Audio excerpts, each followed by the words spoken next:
Урматтуу Тышкы иштер министрлиги, мен коллегамды колдоп кетет элем. Анткени Варшавадагылар бизге да кайрылышты. Виза маселеси, анан элчиликке кайрыла турган маселелерди бул Германияга барыш керекпиз дейт. Географияны билесиздер.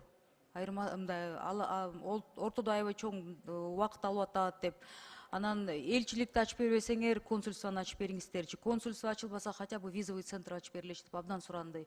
Эми элестетсеңиздер, 8 миллион калкы бар Венгрияда элчилик бар.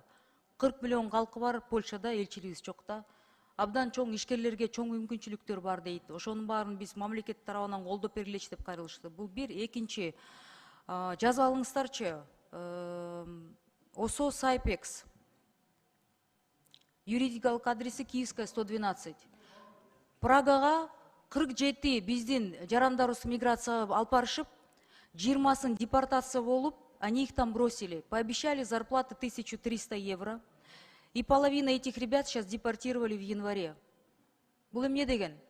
Мындай компанияларга иш козгош керек. Это просто кинули наших людей за границей. ОСО Сайпекс, Киевская 112, юридический адрес. Январь 24 жылы. Аягында 300 евро акыбыз менен калып калдык дейт. 47 адамдын 20-сын депортировали, остальные на очередь депортация. А депортация билесиздер, камалат, анан депортируется. И как вот такие компании работают бүгүнкү күндө?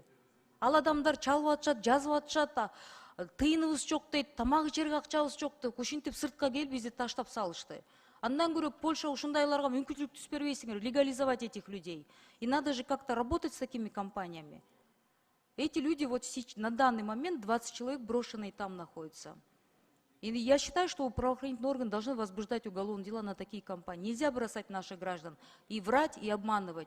Пожалуйста, ушел, найдите и разберитесь, и не оставляйте людей вот в таком состоянии сейчас. Рахмат. Жарайт. Көбірқол. Жарайт, бұл маселени сөз контроль калабыз. Тилекке каршы азыр ушундай фирмалар болуп атат. Биз МВДнын 10 отделы менен бул жөнүндө тыгыз иш алып барып атабыз. Бул маселени да өзүнчө обязательно карап маалымат беребиз. Рахмат.